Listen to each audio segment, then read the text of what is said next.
మహిమాస్వరూపైన మా తండ్రి, ఈ మహోన్నతమైన ఘనమైన నామమునకు వందనాలు. ఆయన ఎండలో మండుచు ఉన్న మానక ఆరాధన లేఖించే మనస్సు మాకిచ్చి మమ్మల్ని ఈ రీతిగా నడిపించిందండి. మీ స్తోత్రాలు. ఇదిగో ప్రభా, మండుచున్నటువంటి ఎండలను బట్టి ఆయన టయాన్ని మార్చుకొని మానక తండ్రి ఈ రీతిగా జరిగిస్తున్న విధానం బట్టి అండి మీకు వందనాలు. ప్రభా, ఏకీవించిన ప్రతి వారిని కూడా ప్రభా మీరు దీవించమని ఆశీర్వదించమని అడుగుతున్నాం. ఇదిగో ప్రభా, ఏ రోజు కన్నా ఈ రోజే గొప్పని దైవజనులు చక్కగా రాస్తారు. అలాగనే ప్రభా, అన్ని దినాల కన్నా ఈ దినము గొప్పదై ఉంది. గొప్పదై ఉన్నటువంటి ఇక దినములోనికి ప్రవేశించిన మమ్మును కూడా ప్రభా మీరు గొప్ప చేసేవారై ఉన్నారు. కనుక తండ్రి సమయంలో వచ్చిన వారిని బట్టి తండ్రి మీకు వందనాలు. అలాగనే రావలసిన వారిని త్వరగా మీరు తోడుకొని రమ్మని త్వరగా మా కొరకు రానగిన యేసునామమున వేడుకొనుచున్నాం తండ్రి. కూర్చుందామండి. నన్ను బాతులను ఏనాడును కృపతోను నన్ను బాతులను ఏనాడును కృపతోను నిలమనించుము మా పాపరాశులను మాపివేయు దేవా. నిలమనించుము మా పాపరాశులను మాపివేయు దేవా. దేవుని యొక్క వాక్యాన్ని చదువుకున్న యోహాను సువార్త 21వ అధ్యాయం 15వ వచనం. వారు భోజనము చేసిన తరువాత యేసు సియోను పేతురును చూచి,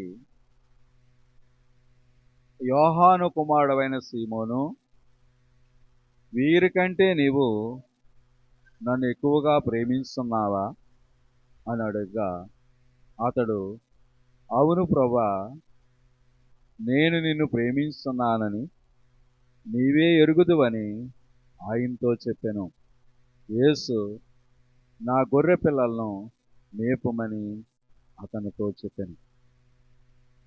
పునరుత్థానుడై లేచిన తర్వాత ప్రభు యొక్క ప్రత్యక్షతలు అనేవి పరిశుద్ధ గ్రంథంలో మనం చూస్తున్నాం.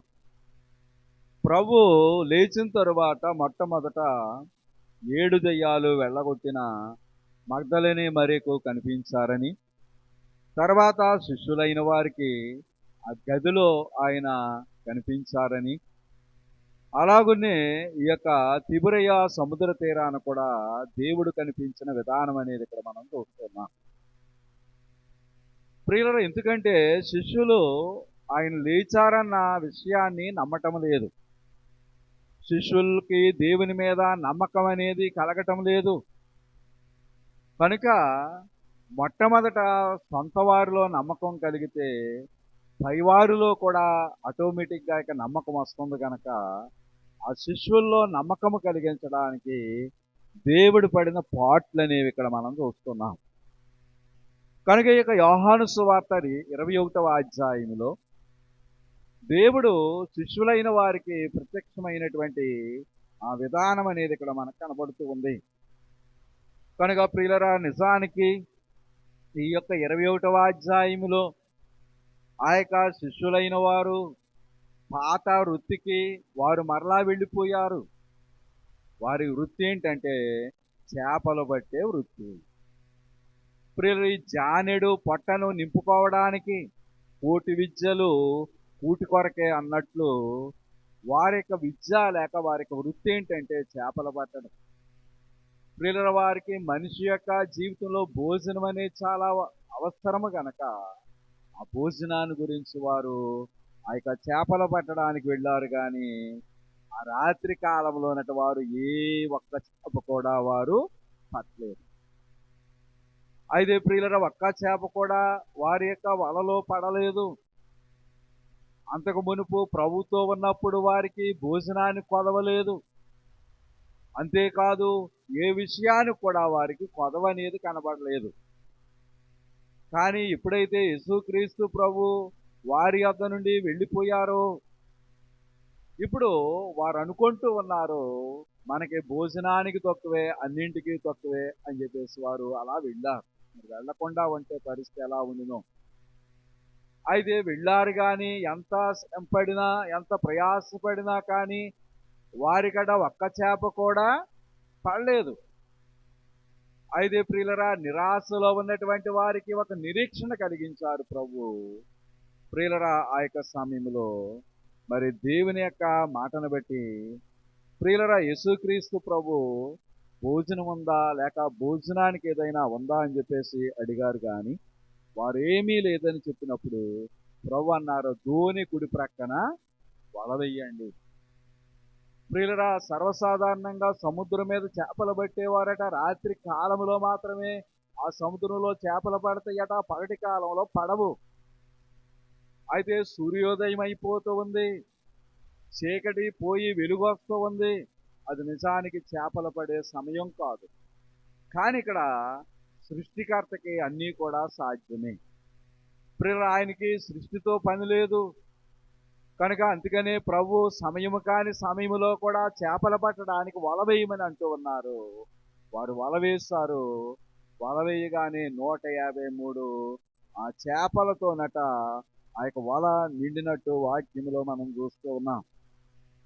కనుక ప్రియులరా, మరి దేవుని యొక్క మాటను బట్టి చూస్తే విస్తారమైనటువంటి చేపల బండి. అయితే ప్రియులు, ఎప్పుడైతే చేపల బండియో చేపలు పడిన తరువాత ప్రియులరా, వారిలో ఒక అనుమానం కలిగింది. అక్కడ మనకి చెప్పిన ఆయన ఎవరంటే ప్రభువు. అయితే ప్రియులరా, మరి నిజానికి అక్కడ జరిగిన సందర్భం అంతా మనకు కనబడుతూ ఉంది. ఇదంతా మనకి అవసరం కాదు. కానీ ఇక మనం చదువుకున్నటువంటి ఇక 21వ అధ్యాయం 15వ వచనంలో చూస్తే వారు భోజనము చేసిన తరువాత ప్రియులరా, లోకంలో ఒక మాట అంటారండి. మరి తల్లేమోనట కడుపు తడుముద్దట, భార్య ఏమోనంట దేవు తడుముద్దంట. అది లోకములో ఉన్న మాట. కానీ ఇక్కడ యేసుక్రీస్తు ప్రభువే మన పరలోకపు తండ్రి. అయితే ప్రియులరా, పరలోకపు తండ్రి అయి ఉన్నటువంటి ప్రభు మరి నిజానికి ఆ యొక్క కడుపు కూడా ఆయన ఏం చేస్తారంటే తడుముతూ ఉన్నారు. కనుక ప్రియులరా, ఇక మత్తయి సువార్త 15వ అధ్యాయంలో కూడా ఆయన అంటారు, ఇదిగో ఈ ప్రజలు నేటికి 3 దినాల నుంచి నా యొద్ద ఉన్నారు, ఇదిగో వారికి తిననేమీ లేదు కనుక ఏదో ఒకటి చేసి పెట్టాలని చెప్పేసి ఆలోచన ఆయనకి వచ్చింది.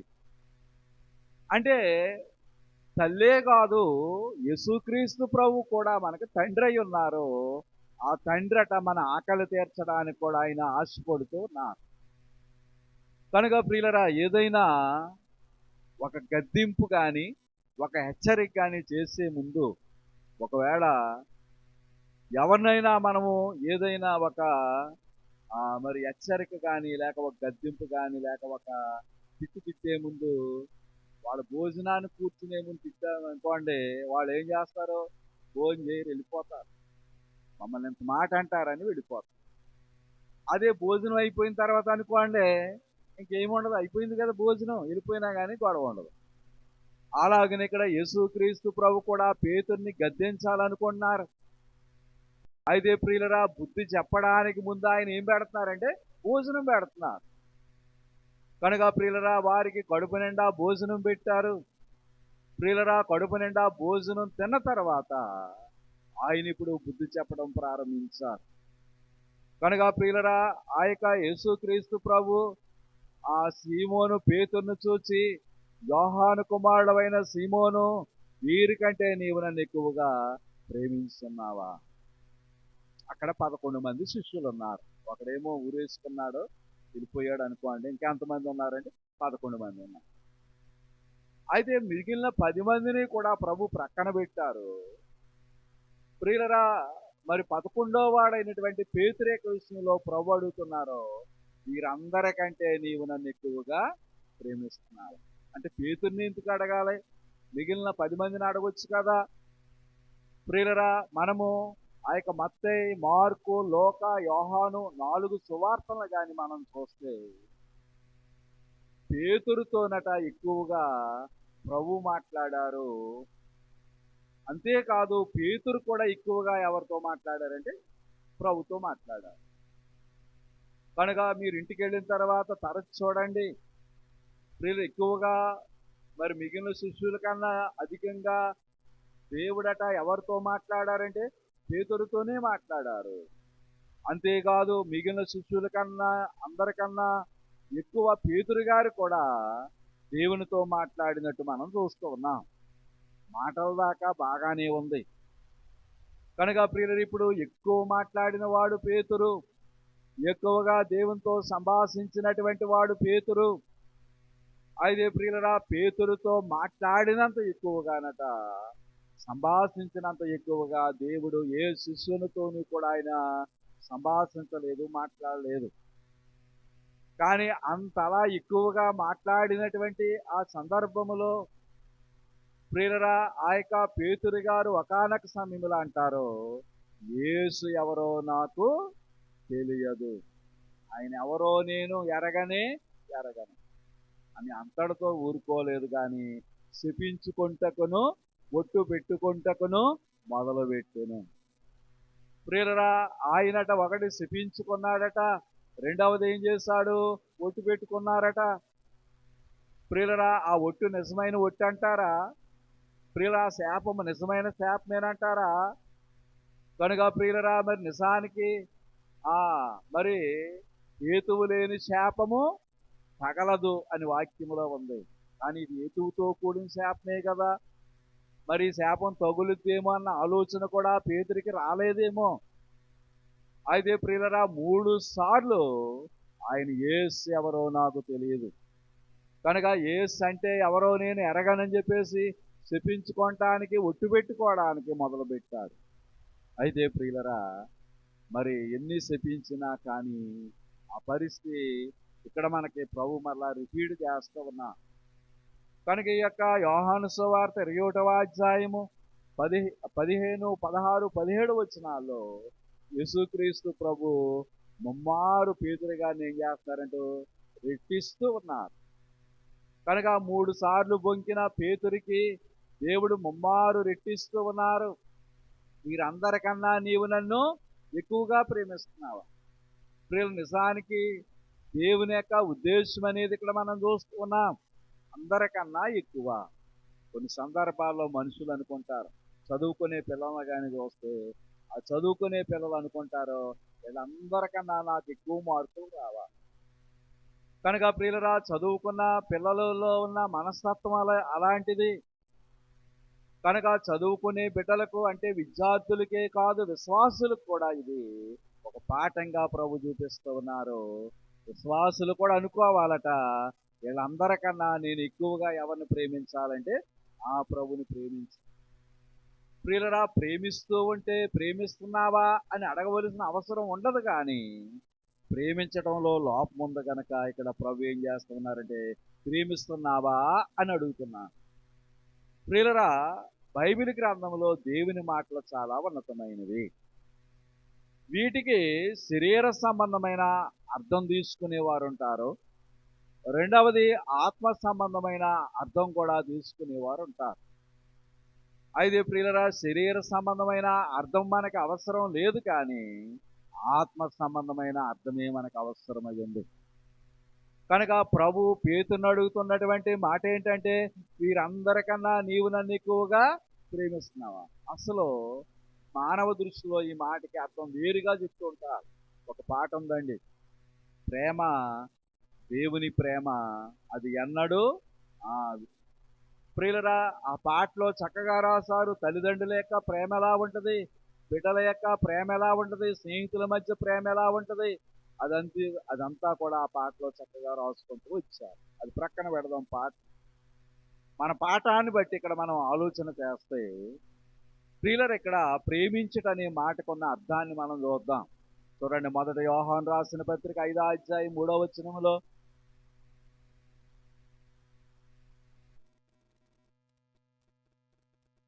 మనము ఆయన ఆజ్ఞలను గైకొంటయే దేవుని ప్రేమించుట.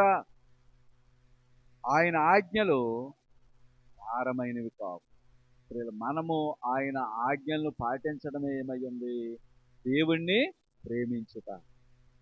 కనుక పాటించుట, ప్రేమించుట. ఏం పాటించాలంటే మనము ఆయన యొక్క ఆజ్ఞలను పాటించాలి, లేక ఆయన యొక్క ఆజ్ఞలు మనం గైకొనాలి. ప్రియులరా, ఆజ్ఞ అనేది చాలా ప్రాముఖ్యమైంది. కనుక ఆజ్ఞను గాని మనిషి మీరితే అంతస్తును పోగొట్టుకుంటాడు. కనుక ఆది పితరుడై ఉన్నటువంటి ఆదాము ఆజ్ఞను మీరాడు. ఆజ్ఞను మీరినటువంటి ఆదాము ఏదేనులో నుండి వెలపలకి వెళ్ళగొట్టబడ్డాడు. కనుక ప్రియులరా, ఆ యొక్క ఆజ్ఞను మీరినటువంటి ఆదాము ఆ యొక్క ఏదేనులో ఉండడానికి కానీ, ఆ యొక్క ఏదేనులో అప్పటి వరకు తింటూ వచ్చినటువంటి జీవవృక్షాన్ని భుజించడానికి కానీ ఆ యొక్క ఆదాముకి ఏమి లేదంటే అర్హత అనేది లేదు. ఇప్పటి వరకు అన్న కొడుకుగాను అలాగునే ఉన్నతమైన స్థితిలో ఉన్నటువంటి ఆ యొక్క ఆదామును గురించి దేవుడు అంటాడు, ఆదాము కూడా మనలో ఒకని వంటి వాడైపోయాడు. కనుక ఏ సమయమైందైనా ఆ యొక్క జీవవృక్షాన్ని తింటున్నాడంటే నిరంతరం కూడా జీవిస్తాడు. కనుక ఆ జీవవృక్షానికి పోయే మార్గాన్ని దేవుడు మూసివేస్తాడు. అంతేకాదు ఖడ్గజ్వాలను ఆ యొక్క కాపలాగా ఉంచాడనే విషయం మనకందరికీ తెలుసు. అయితే ప్రియులరా, ఇక్కడ మనం చెప్పుకోవలసిన మాట ఏంటంటే ఆదాము ఆజ్ఞను పాటించలేకపోయాడు కనుక ఆజ్ఞాతిక్రమే పాపము. కనుక ప్రియులరా, ఆజ్ఞను అతిక్రమించడమే పాపమయ్యింది. అయితే ప్రియులరా, మరి నిజానికి పాటిస్తే మరి ఒక గొప్ప ఉన్నతమైన ఏర్పాటులోనికి వెళ్ళేవాడేమో. ప్రియులరా, పరిశుద్ధ గ్రంథంలో పాటించిన వారు ఉన్నారు, పాటించని వారు కూడా మనకు కనబడతారు. ప్రియులరా, ఇశ్రాయేలీ ప్రజలకి మొదటి రాజు అయి ఉన్నటువంటి ఆ సౌలట దేవుని యొక్క ఆజ్ఞను ఏం చేశాడంటే పాటించలేకపోయాడు. కనుక ప్రియులరా, ఆజ్ఞను పాటించని ఆ యొక్క సౌలు రాజు కింద ఉండకుండా దేవుడు పక్కకు త్రోసివేశాడు. కనుక ప్రియులరా, ఎలాగున దేవుని యొక్క మాటను బట్టి ఇక్కడ మనం ఆలోచన చేస్తే ప్రియులరా, ప్రేమించుటే దేవుని యొక్క ఆజ్ఞలను మనము గైకొంటము. కనుక ప్రియులరా, ఇంకా అంటున్నారు కదా, ఆయన యొక్క ఆజ్ఞలట భారమైనవి ఏం కాదు. ప్రియులరా, ఇక్కడ మనం ఒక విషయాన్ని చూద్దాం. దేవుని ఆజ్ఞలు భారమైనవా కావా? ఒక విధంగా చూస్తే పాటించే వారికి భారమైనవి కాదు, పాటించని వారికి అవి భారం. చూడండి, మనం టైం మార్చాం. కనుక 12 గంటలకే మొదలెట్టవలసిన ఆరాధన ఏం చేస్తాం? 10 గంటలకే పెట్టాం. చాలా మంది రాలేదు. అంటే వాళ్ళకి అంటే రాలేని వారికి టైం ఏంటి? కష్టం, భారం అన్నమాట అండి. వచ్చిన వారికి అయితే ఇది భారం కాదు, కష్టం కాదు. ప్రియులరా, చూడండి, మిల్లుల్లో అంటే అనగా రైస్ మిల్లుల్లో బస్తాలు మూసేవారిని మనం చూస్తుంటాం. ప్రియులరా, మరి వారు 50 కేజీల బస్తా అయినా 70 కేజీల బస్తా అయినా కానీ భుజం మీద పెట్టుకుని అవలేలగా వారు మూసేస్తూ ఉంటారు. అయితే అదే వయసు ఉండి ఉద్యోగం కానీ లేకపోతే అది బస్తాలు మోయటం అలవాటు లేనటువంటి ఒక వ్యక్తిని తీసుకెళ్ళి ఆ వ్యక్తి యొక్క భుజం మీద బస్తా పెట్టి నువ్వు కూడా మొయ్యయ్యా, ఆయన వయసు అంటే మిల్లులో పనిచేసి ఆయన వయసు నీ వయసు ఒకటే, ఇద్దరు కూడా ఒకే రీతిగా ఉన్నారు, మొయ్యండి అంటే అలవాటు లేని ఈయన మొయ్యగలడా? మొయ్యలేడు. ఎలా కనపడుతుంది అంటే చాలా భారంగా కనపడుతుంది. ఆయనకి లేని భారం ఈయనకి భారం అయింది. ఎందుకంటే అక్కడ బస్తా అనేది అలవాటును బట్టి ఉంటుంది. అలాగునే ప్రియులరా, అలాగునే దేవుని యొక్క ఆజ్ఞలు పాటించే వారికి కూడా అవి ఎలా ఉంటే తేలిగ్గా ఉంటే, పాటించిన వారికి అది ఎలా ఉంటుంది? భారంగా ఉంటుంది. యేసుప్రభు స్వయంగా ఒక మాట అంటారు, చూడండి, మత్తయి సువార్త 11వ అధ్యాయం 30వ వచనంలో, ఏలయనగా నా కాడి సులువుగాను నా భారము తేలిగ్గాను ఉన్నది. కనుక దేవుని యొక్క కాడి అంటే ఎలా ఉంది? సులువుగా ఉందంట. ఆయన భారం ఎలా ఉంది? తేలిగ్గా ఉంది. ప్రియులరా, బరువుగా ఉన్నదాన్ని భారము అంటారు. అంటే మొయ్యడానికి చాలా కష్టంగా ఉన్నదాన్ని ఏమంటారంటే భారము అంటారు. కానీ ఈయన అంటున్నారు కదా, నా భారం ఎలా ఉంది? తేలిగ్గా ఉంది. తేలిగ్గా ఉంటే అది అసలు భారం అవుద్దా? అవదు. కనుక ప్రియులరా, దేవుని యొక్క ఆజ్ఞలు అందరూ పాటించలేరు. దేవుని యొక్క ఆజ్ఞలు అందరూ కూడా నెరవేర్చలేరు. ప్రియులరా, ఇష్టం ఉంటే నెరవేర్చగలరు, ఇష్టం లేకపోతే నెరవేర్చలేరు. కానీ ప్రియులరా, ఇక్కడ మానవులమైనటువంటి మనము దేవుని యొక్క విషయంలో ఉండవలసినటువంటి విధానం అనేది ఇక్కడ మనం చూస్తున్నాం. నరులమై ఉన్నటువంటి మనము దేవుణ్ణి ప్రేమించుట అనేది పరిశుద్ధ గ్రంథం మనకి చూపిస్తూ ఉంది. కనుక ప్రియులరా, ఈ యొక్క ప్రేమ అనేది గొప్ప ఉన్నతమైనటువంటి స్థితిని మనకి చూపిస్తూ ఉంది. చూడండి, ఆ యొక్క రోమీలకు రాసిన పత్రిక 8:28లో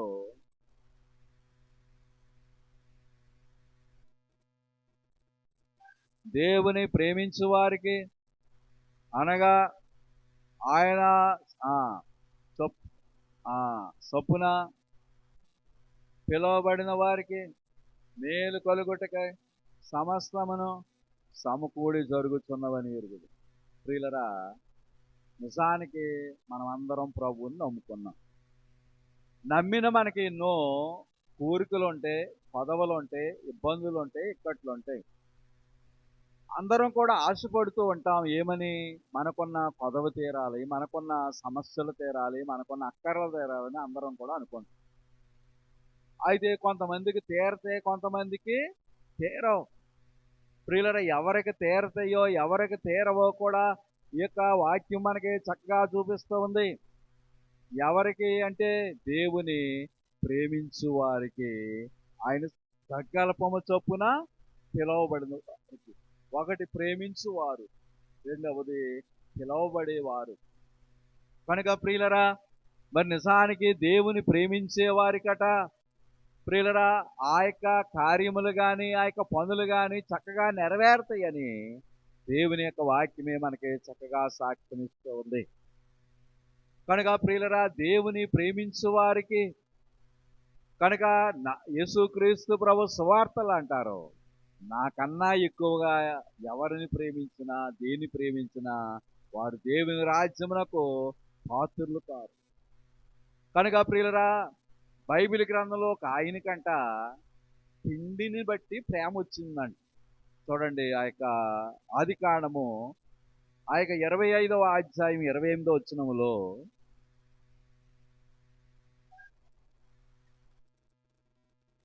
ఇస్సాకు ఏశావు తెచ్చిన ఏట మాంసమును తినుచుండెను, గనుక అతన్ని ప్రేమించెను.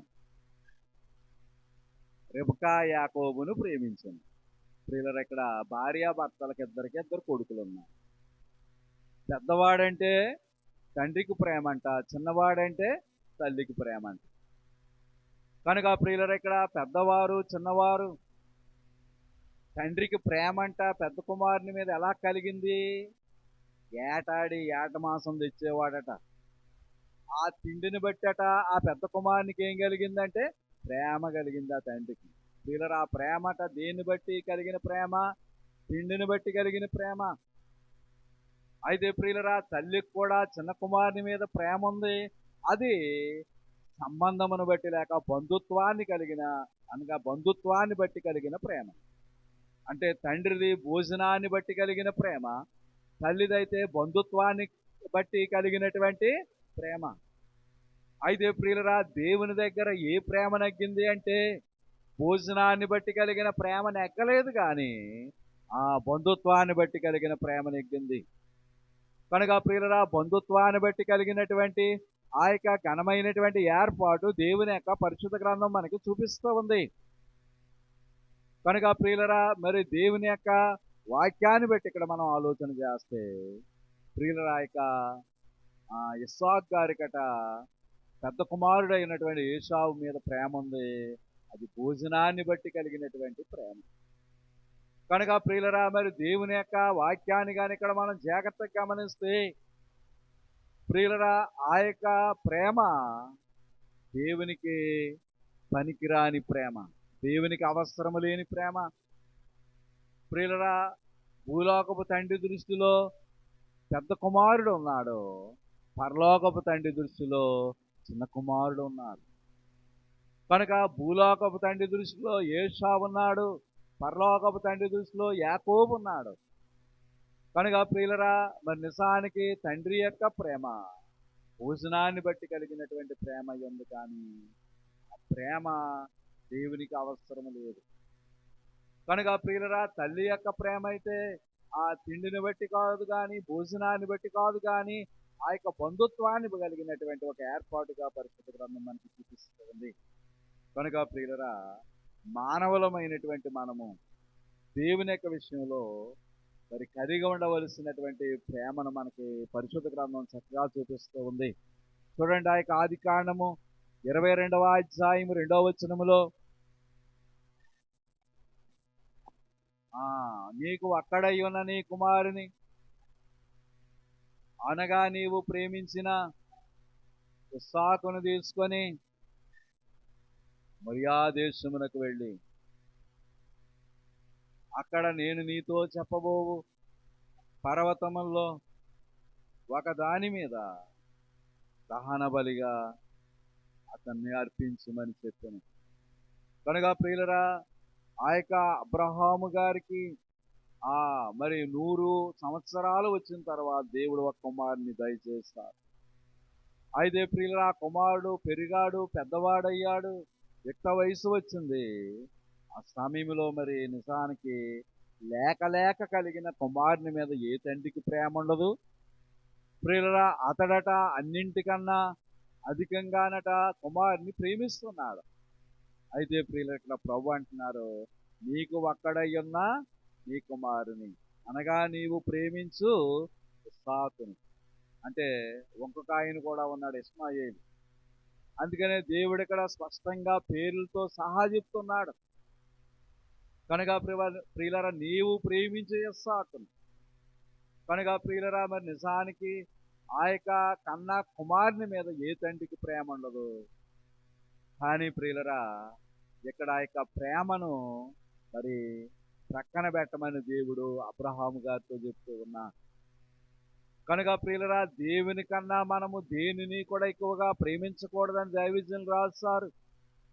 ప్రియులరా, పనిని ప్రేమించేవారు ఉంటారు, ప్రియులరా బిడ్డలను ప్రేమించేవారు ఉంటారు, కొడుకులను ప్రేమించేవారు, మనవలను ప్రేమించేవారు, మునిమనవలను. ఎలాగున మనిషి దేవునికి మొదటి స్థానం ఇవ్వాలి, కానీ మిగిలిన ఏటికి కూడా ఏ స్థానము కూడా ఇవ్వకూడదు. ప్రియులరా, ఒకవేళ లేక కలిగాడని చెప్పేసి ఆ యొక్క అబ్రహాము కానీ దేవునికి ఇచ్చే సమయాన్ని సరిగా ఇవ్వలేకపోతున్నాడేమో.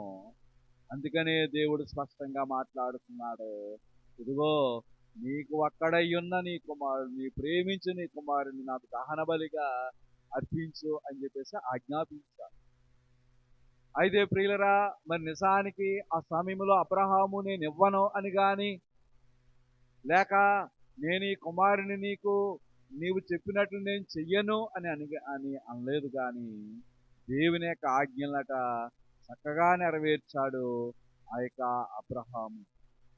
కనుక ప్రియులరా, మానవులమైనటువంటి మనము కూడా ప్రియులరా పనులను ప్రేమించి కొంతమంది ప్రార్థనకు రాలేరు. ప్రియులరా, కొంతమంది కొన్ని పరిస్థితులను బట్టి ప్రార్థనలో ఏకీవించలేరు. కనుక ప్రియులరా, అనేక విధములైన పరిస్థితులను బట్టి చాలామంది మందిరానికి రాని వారు ఎందరెందరినో మనం చూస్తూ ఉంటాం. కానీ మొదటి స్థానం అట మనం ఎవరికి ఇవ్వాలంటే దేవునికి ఇవ్వాలి.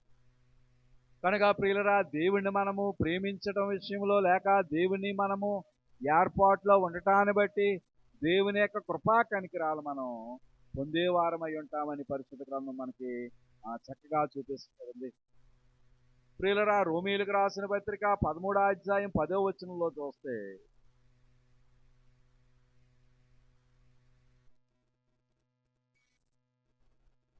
కీడు చేయదు కనుక ప్రేమ కలిగి ఉండుట ధర్మశాస్త్రం నెరవేర్చుట. ప్రియులరా, ప్రేమ కలిగి ఉండడం అట ఏమై ఉందంటే ధర్మశాస్త్రాన్ని నెరవేర్చడమే. కనుక ప్రియులరా, మానవులమైనటువంటి మనము ఏ విషయంలో అయితే మరి తగ్గిపోతూ ఉన్నామో, ఏ విషయంలో అయితే తప్పిపోతూ ఉన్నామో, ఏ విషయంలో అయితే మనము సన్నగిల్లుతూ ఉన్నామో, ఆ విషయంలో దేవుడు మనల్ని పురికొల్పడానికి ఒక ఘనమైనటువంటి ఏర్పాటును మనకి ఆయన చూపిస్తూ ఉన్నారు. కనుక ఆ కాలంలో శిష్యుడైనటువంటి పేతుర్ని ప్రభు సంబోధిస్తూ, వీరందరికంటే నీవు నన్ను ఎక్కువగా ప్రేమిస్తున్నావా?